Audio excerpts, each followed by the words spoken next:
Hi hello everyone welcome back to Xylem SSC. അപ്പോൾ SSC പരീക്ഷകളിൽ പ്രത്യേകിച്ച് CGL, CHSL, CPO അങ്ങനെയുള്ള English മുഖ്യമായിട്ടുള്ള എക്സാംസിലെല്ലാം ചോദിക്കുന്ന ആഡ്ജക്റ്റീവ് എന്നുള്ള ടോപ്പിക്കിൽ ഒരു ഇമ്പോർട്ടൻ്റ് ആയിട്ടുള്ള ടോപ്പിക്കാണ് എന്ത്? നമ്മുടെ ആബ്സല്യൂട്ട് ആഡ്ജക്റ്റീവ്സ് എന്നുള്ളത്. അതെങ്ങനെ ഒരു കോഡിൻ്റെ അല്ലെങ്കിൽ ഒരു കഥയുടെ സഹായത്തോടു കൂടിയൊക്കെ പഠിച്ചു വെക്കാം എന്നൊക്കെ ഉള്ളതാണ് ഞാൻ പറയാൻ ഉദ്ദേശിക്കുന്നത്. അപ്പോൾ നോക്കാം, എന്താണ് ആബ്സല്യൂട്ട് ആഡ്ജക്റ്റീവ് എന്ന് പറഞ്ഞാൽ, സാധാരണ നമുക്കറിയാം ആഡ്ജക്റ്റീവുകളെ പൊതുവെ നമുക്ക് പോസിറ്റീവ്, കമ്പാരറ്റീവ്, സൂപ്പർലറ്റീവ് ഡിഗ്രി എന്ന് പറഞ്ഞിട്ടാണ് തിരിക്കാറ്. പക്ഷെ ഈ ആബ്സല്യൂട്ട് അഡ്ജക്റ്റീവ്സിനെ മാത്രം നമുക്ക് എന്ത് ചെയ്യാൻ പറ്റില്ല, ഇങ്ങനെ കമ്പാരറ്റീവ് ഡിഗ്രിയിലോ അല്ലെങ്കിൽ സൂപ്പർലറ്റീവ് ഡിഗ്രിയിലേക്കോ ഒന്നും മാറ്റാൻ പറ്റില്ല, ചേഞ്ച് ചെയ്യാൻ പറ്റില്ല എന്നുള്ളതാണ് അവരുടെ പ്രത്യേകത. കാരണം എന്താണ്? അവർ ഓൾറെഡി ഒരു ആബ്സല്യൂട്ട് ആയിട്ടുള്ള ക്വാളിറ്റി ഉള്ളതാണ്. അതായത് ഏറ്റവും എന്നുള്ള അർത്ഥം വരുന്നതാണ് ഓൾറെഡി അതിന്. അതുകൊണ്ട് തന്നെ മോറോ മോസ്റ്റോ കൂട്ടിയിട്ട് ഒരു കാരണവശാലും ഈ വേർഡുകളെ ഉപയോഗിക്കാൻ പാടില്ല. ഈ വേർഡുകളുടെ കൂടെ സുപ്രീമർന്നോ സുപ്രീമെസ്റ്റ് എന്നൊന്നും പാടില്ല, അങ്ങനെയും പാടില്ല, മോറും മോസ്റ്റ് ഇടാനും പാടില്ല. അപ്പൊ നോക്കാം ഈ വേർഡുകൾ ഏതൊക്കെയാണ്. Universal, supreme, chief, complete, perfect, excellent, ideal, absolute, unique, impossible, extreme, entire. ഇത്രയും വേർഡുകളാണ് നമുക്ക് പഠിക്കാനുള്ളത് അല്ലേ. ആ വേർഡുകൾ എങ്ങനെയാണ് നമുക്കൊരു കഥാരൂപേണ നമുക്ക് ഓർത്ത് വെക്കാൻ നോക്കാം അല്ലേ. അപ്പൊ ഇതിന് നിങ്ങൾ ഓർത്ത് വെക്കേണ്ടത്, നമുക്കെല്ലാം അറിയുന്ന, നമ്മളെല്ലാ മലയാളികളും കണ്ടിട്ടുള്ള one of the best thrillers ആയിട്ടുള്ള, മലയാളത്തിലെ എക്കാലത്തെയും ബെസ്റ്റ് ത്രില്ലേഴ്സ് ആയിട്ടുള്ള ദൃശ്യം സിനിമയാണ്. അപ്പൊ ദൃശ്യത്തിനൊരു പുതിയ ഒരു വേർഷൻ ഞാൻ സ്വന്തമായിട്ട് അതിന് കൊടുക്കുകയാണ്. അതായത് ഇതൊരു പാരലൽ യൂണിവേഴ്സിൽ നടക്കുന്ന കഥയാണ്. ആദ്യം ആലോചിച്ച് വെക്കേണ്ടത്, ഇതൊരു പാരലൽ യൂണിവേഴ്സിൽ നടക്കുന്ന കഥയാണ്. അങ്ങനെ പറയുമ്പോൾ നമുക്ക് ഏത് വേർഡ് കിട്ടും? നമ്മുടെ ഏത് വേർഡ്? യെസ്, യൂണിവേഴ്സൽ എന്നുള്ള വേർഡ് അവിടെ നമുക്ക് കിട്ടും. ഓക്കെ, ഇനി പാരലൽ യൂണിവേഴ്സിൽ നടക്കുന്ന കഥയാണ്. അപ്പോൾ നമ്മുടെ ആശാ ശരത്തിന്റെ ഒരു ക്യാരക്ടർ ഉണ്ട് അല്ലേ. അപ്പൊ ആ ഒരു ക്യാരക്ടർ എന്ത് ചെയ്യാണ്, ഓൾറെഡി നടന്ന ഇൻവെസ്റ്റിഗേഷൻ പോരാ, അതിൽ ഞാൻ അത്ര തൃപ്തിയുള്ള ആളല്ല എന്ന് പറഞ്ഞുകൊണ്ട് എന്ത് ചെയ്യാണ്, സുപ്രീം കോടതിയിൽ ഒരു പരാതി കൊടുക്കുകയാണ്, അല്ലെങ്കിൽ ഹർജി കൊടുക്കുകയാണ്. വീണ്ടും ഈ കേസ് പുനരന്വേഷിക്കണം എന്ന് പറഞ്ഞുകൊണ്ട്. ആരുടെ അടുത്താണ് കൊടുക്കുന്നതെന്ന് വെച്ചാൽ, സുപ്രീം കോടതിയിലെ ചീഫ് ജസ്റ്റിസിനോടാണ് ഈ കാര്യം പറയുന്നത്, അല്ലെങ്കിൽ ചീഫ് ജസ്റ്റിസിന് മുന്നിലായിട്ടാണ് ഈ ഒരു കേസ് ഒന്നുകൂടെ കൊണ്ടുപോയിട്ട് വാദിക്കണം എന്നുള്ള ആവശ്യം ഉന്നയിക്കുന്നത് കേട്ടോ. അപ്പോ വേറെ ഒരു യൂണിവേഴ്സിൽ നടക്കുന്ന കഥയാണ്. സുപ്രീം കോടതിയിലെ ചീഫ് ജസ്റ്റിസിനാണ് പരാതി കൊടുക്കുന്നത്, വീണ്ടും അന്വേഷിക്കണം, നമ്മുടെ ആള് ശരിക്കും പ്രതിയാണെന്നൊക്കെ ഉള്ള രീതിയിൽ കേട്ടോ. ഓക്കെ, അപ്പോ നമ്മുടെ കേസിന്റെ വാദം തുടങ്ങി അല്ലെ. കേസ് വാദിച്ചുകൊണ്ടിരിക്കുകയാണ് അല്ലെ.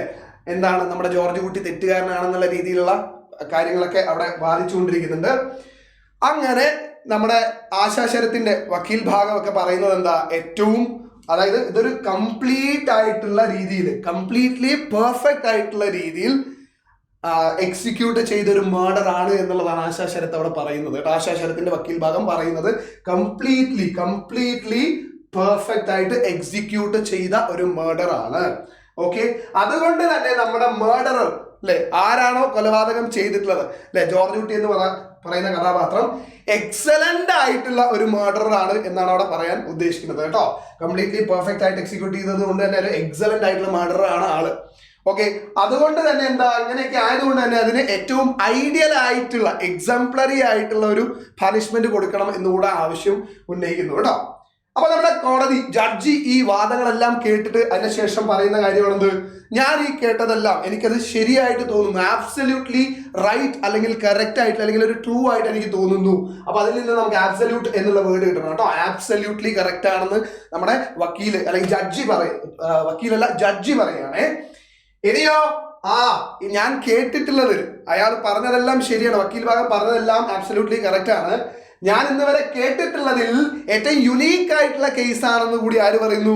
നമ്മുടെ ജഡ്ജി പറയുന്നു, യുണീക്ക് ആയിട്ടുള്ള കേസാണെന്ന് കൂടി.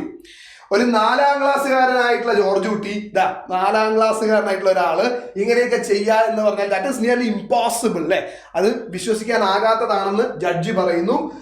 ഇതെല്ലാം കൊണ്ട് തന്നെ കേസ് തെളിയിക്കപ്പെടുന്നത് ഇയാൾ കുറ്റകൃത്യം ചെയ്തിട്ടുണ്ട് എന്നുള്ളത് തെളിയിക്കപ്പെടുന്നു. അയാൾക്ക് എക്സ്ട്രീം ആയിട്ടുള്ള പണിഷ്മെന്റ് തന്നെ കോടതി കൊടുക്കുന്നു. അതല്ലെങ്കിൽ, അങ്ങനെ കൊടുത്തില്ല, അയാളെ വെറുതെ എക്സോണറേറ്റ് ചെയ്ത് വിട്ടു കഴിഞ്ഞാൽ അല്ലെ, എന്താവും, അതൊരു എൻറ്റയർ ഹ്യൂമാനിറ്റിയോട് ചെയ്യുന്ന എൻറ്റയർ ഹ്യൂമാനിറ്റിയോട് ചെയ്യുന്ന ഒരു ക്രൂരതയായി പോകും എന്നുള്ളതാണ്. ഒരു തെറ്റ് ചെയ്ത ഒരാളെ വെറുതെ വിടുന്നതെന്ന് പറഞ്ഞാൽ എൻറ്റയർ ആയിട്ടുള്ള ഹ്യൂമാനിറ്റിയോട് ചെയ്യുന്ന ഒരു ക്രൂരതയല്ലേ. അപ്പൊ ഇങ്ങനെ വേണം നമ്മൾ കഥ ഓർത്തു വെക്കാനായിട്ട്. പാരലൽ യൂണിവേഴ്സിൽ നടക്കുന്ന കഥയാണ്. സുപ്രീം കോടതി ചീഫ് ജസ്റ്റിസിനാണ് അപേക്ഷ കൊടുക്കുന്നത്. അയാൾ വാദിക്കുന്നത് കംപ്ലീറ്റ്ലി പെർഫെക്റ്റ് ആയിട്ട് എക്സിക്യൂട്ട് ചെയ്ത ഒരു മർഡർ ആണ് ഇത്. മർഡർ എക്സലന്റ് ആയിട്ടുള്ള ആളാണ്. അതുകൊണ്ട് തന്നെ ഐഡിയൽ ആയിട്ടുള്ള ഒരു പണിഷ്മെന്റ് അവിടെ വേണം. അപ്പൊ കോടതി കേട്ടിട്ട് പറയുന്നു ആബ്സല്യൂട്ട്ലി കറക്റ്റ് ആണ്. ജഡ്ജി പറയുന്നു, കോടതി പറയുന്നു എന്ത് ആബ്സല്യൂട്ട്ലി കറക്റ്റ് ആണ് പറഞ്ഞത്. യുണീക്ക് ആയിട്ടുള്ള കേസാണ് ഞാൻ ഇന്ന് വരെ കേട്ടിട്ടുള്ളത്. ഇങ്ങനെയൊക്കെ ചെയ്യുക 4ാം ക്ലാസ്സുകാരൻ എന്ന് പറഞ്ഞാൽ ഇമ്പോസിബിൾ ആണ്. എക്സ്ട്രീം ആയിട്ടുള്ള പണിഷ്മെന്റ് കോടതി കൊടുക്കുന്നു, അല്ലെങ്കിൽ എൻറ്റയർ ആയിട്ടുള്ള ഹ്യൂമാനിറ്റിയോട് ചെയ്യുന്ന ക്രൂരതയായി പോകും എന്നുള്ള രീതിയിൽ ഈ കഥയെ ഓർത്തു വെച്ചാൽ ഈ വേർഡുകൾ ഇനി ഒരിക്കലും നിങ്ങൾ മറന്നുപോയില്ല. സിനിമാ കഥയൊക്കെ വെച്ച് പറഞ്ഞാൽ നമുക്ക് പെട്ടെന്ന് റിലേറ്റ് ചെയ്യാൻ, പെട്ടെന്ന് നമുക്ക് മെമ്മറിയിൽ നിന്ന്, അതായത് ഓർമ്മയിൽ നിന്നൊക്കെ എടുക്കാൻ, റീകളക്ട് ചെയ്യാനൊക്കെ എളുപ്പമായിരിക്കും അല്ലേ. അങ്ങനെയാണെങ്കിൽ ഇത് വെച്ചിട്ട് ലാസ്റ്റിലെ 2 ആ പ്രാക്ടീസ് ക്വസ്റ്റ്യൻസ് ഒന്ന് ചെയ്യാൻ സോൾവ് ചെയ്യാൻ ശ്രമിച്ചു നോക്കിയേ.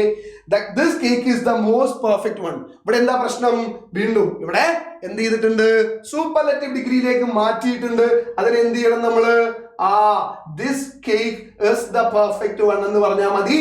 സൂപ്പർലേറ്റീവ് ഡിഗ്രി ആക്കുന്ന മോസ്റ്റ് എന്നുള്ള വേർഡ് നമുക്ക് അവിടെ ആവശ്യമില്ല. The document is more complete than I expected. ഈ സെന്റൻസ് കമ്പാരറ്റീവ് ഡിഗ്രിയിലാണുള്ളത്. സ്വാഭാവികമായിട്ടും കമ്പാരറ്റീവ് ഡിഗ്രിയിലും എന്തിനു ഉപയോഗിക്കാൻ പാടില്ല? കംപ്ലീറ്റിന് ഉപയോഗിക്കാൻ പാടില്ല അല്ലെ. ദ ഡോക്യുമെന്റേഴ്സ് എന്താ കൊടുക്കാൻ പറ്റുള്ളൂ? ദ ഡോക്യുമെന്റേഴ്സ് കംപ്ലീറ്റ് എന്നേ കൊടുക്കാൻ പാടുള്ളൂ. ദാൻ ഐ എക്സ്പെക്ടഡ് ഒക്കെ കമ്പാരറ്റീവ് ഡിഗ്രീനെ കാണിക്കുന്ന വേർഡുകളല്ലേ, അതെല്ലാം ഒഴിവാക്കി the documenters complete, the cake is perfect one, this cake is the perfect one എന്നുകൂടെ കൊടുക്കുക. ഇങ്ങനെയാണെങ്കിൽ ഉത്തരത്തിലേക്ക് വളരെ അല്ലെ ഈ ഒരു കോഡ് ത്രൂ എത്താൻ പറ്റും.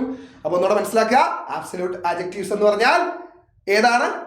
കമ്പാരറ്റീവ് ഡിഗ്രിയിലും സൂപ്പർലേറ്റീവിലും ഉപയോഗിക്കാൻ പറ്റാത്ത അഡ്ജക്റ്റീവ്സിനെയാണ് ആബ്സല്യൂട്ട് ആഡ്ജക്റ്റീവ്സ് എന്ന് വിളിക്കുക. എനിക്ക് തോന്നുന്നു നിങ്ങൾക്ക് അത് ക്ലിയർ ആയി എന്നുള്ളത്. ഇനി മറക്കില്ലല്ലോ അല്ലെ. അപ്പോൾ ഒരു കുഞ്ഞു കാര്യം കൂടി പറഞ്ഞോട്ടെ. ഇങ്ങനെയുള്ള കോഡുകൾ വെച്ചിട്ട് നമുക്ക് സിസ്റ്റമാറ്റിക് ആയിട്ട് വളരെ ഗംഭീരമായിട്ട് കഥകളിലൂടെ, കോഡുകളിലൂടെ ഒക്കെ ആണ് നമ്മൾ ഇംഗ്ലീഷ് പഠിപ്പിക്കുന്നത് നമ്മുടെ ക്ലാസ്സുകളിൽ. അപ്പൊ അങ്ങനെയുള്ള ഒരു ഡീറ്റെയിൽഡ് ആയിട്ടുള്ള പഠനമാണ് നിങ്ങൾ ഉദ്ദേശിക്കുന്നതെങ്കിൽ നിങ്ങൾക്ക് ഇതാ SSC മാസ്റ്റേഴ്സ് ബാച്ച് കേട്ടോ. അതായത് Tier 1 വേണ്ടി പ്രിപ്പയർ ചെയ്യുന്നവരാണ് നിങ്ങളെങ്കിൽ നിങ്ങൾക്കുള്ളതാണ് മാസ്റ്റേഴ്സ് ബാച്ച് എന്ന് പറയുന്നത്. CGL Tier 1 എക്സാംസിന് വേണ്ടിയിട്ട്. എക്സാംസ് അപ്രോച്ചിങ് ആണ്. സ്വാഭാവികമായിട്ടും കുറച്ച് സമയമേ ഉള്ളൂ. അതിനുള്ളിൽ നമുക്ക് സിലബസ് കംപ്ലീറ്റ് ചെയ്യേണ്ടതുണ്ട്. അപ്പൊ പ്രാക്ടീസ് ക്വസ്റ്റ്യൻസ് ത്രൂ കൂടുതലായിട്ട് നമ്മൾ എംഫസൈസ് ചെയ്യുന്നത് പ്രാക്ടീസ് ചെയ്യിപ്പിക്കുന്നതിലായിരിക്കും. അങ്ങനെയുള്ളൊരു ബാച്ച് ആയിരിക്കും. അപ്പൊ ബാച്ചിന്റെ ഫീ എന്ന് പറയുന്നത് 1999 രൂപയാണ്. ഓക്കെ. ഇനി എൻക്വയറിക്ക് ഇവിടെ നമ്പറും കൊടുത്തിട്ടുണ്ട്, അതും നിങ്ങൾ യൂസ് ചെയ്യുക. ഇനി മറ്റൊരു ബാച്ചുള്ള നമുക്ക് CGL സെലക്ഷൻ ബാച്ചാണ്. Tier 1 Tier 2 കൂടി ഉള്ളതാണ് CGL സെലക്ഷൻ ബാച്ച് കേട്ടോ. അപ്പൊ ഒരു ലോങ് ടേം ബാച്ച് ആയിരിക്കും. അതിന്റെ ഫീ വരുന്നത് 5999 രൂപയാണ്. ഓക്കെ. ഇനി ഇതാ നമ്മുടെ CHSL ബാച്ച് ഉണ്ട്. +2 യോഗ്യത ഉള്ളവരാണ് നിങ്ങളെങ്കിൽ നിങ്ങൾക്കുള്ളതാണ് CHSL പോസ്റ്റുകൾ അല്ലെ, ഡാറ്റ എൻട്രി ഓപ്പറേറ്റർ പോലെയുള്ള തസ്തികകളിലേക്കുള്ള ഉള്ള പരീക്ഷയാണ്. അതും നിങ്ങൾക്ക് എന്ത് ചെയ്യാൻ പറ്റും? അതും നിങ്ങൾക്ക് എഴുതാൻ പറ്റും. അപ്പോൾ അതിന് വരുന്ന ഫീസ് 2999 കേട്ടോ. ക്ലിയർ ആണെന്ന് കരുതുന്നു. വീണ്ടും MTS വിന്നേഴ്സ് ബാച്ച് ഉണ്ടായിരിക്കുക. നമ്മുടെ MTS winners batch is മെന്റ് four 10ാം class qualification ഉള്ളവർക്ക് വേണ്ടിയിട്ടാണ് കേട്ടോ. അതായത് പ്യൂൺ തസ്തികകളിലേക്കൊക്കെ ഉള്ളതാണ്. അപ്പോൾ 2999 രൂപയാണ് അതിന്റെ ഫീസ് വരുന്നത്. എൻക്വയറിക്ക് വേണ്ടിയിട്ട് നമ്പർ ഇവിടെ തന്നെ കൊടുത്തിട്ടുണ്ട്. ഇനി CPO യൂണിഫോം പോസ്റ്റ് ആണ് നിങ്ങൾ ആഗ്രഹിക്കുന്നതെങ്കിൽ ഇവിടെ CPO SSC CPO ബാച്ച് നമ്മൾ ജസ്റ്റ് സ്റ്റാർട്ട് ചെയ്തിട്ടേ ഉള്ളൂ. അതിന് 2999 രൂപയുമാണ് വരുന്നത്. അപ്പൊ ഇതൊക്കെയാണ് നമ്മുടെ ഓൺഗോയിങ് ആയിട്ടുള്ള ബാച്ചസ്. ജസ്റ്റ് സ്റ്റാർട്ട് ചെയ്തിട്ടേ ഉള്ളൂ ഈ ബാച്ചുകൾ, ഒത്തിരി ആയിട്ടൊന്നുമില്ല. Still admissions are open. അപ്പോൾ ഗംഭീരമായിട്ട് പഠിച്ച് മുന്നേറാൻ വേണ്ടി, ഇംഗ്ലീഷ് രസകരമായിട്ട് പഠിക്കാൻ വേണ്ടി, എല്ലാ ടോപ്പിക്സും പോലെ ഇംഗ്ലീഷും ഗംഭീരമായിട്ട് പഠിച്ചെടുക്കാൻ വേണ്ടി ബാച്ചിലേക്ക് ഉടൻ തന്നെ ജോയിൻ ചെയ്യുക. All the best.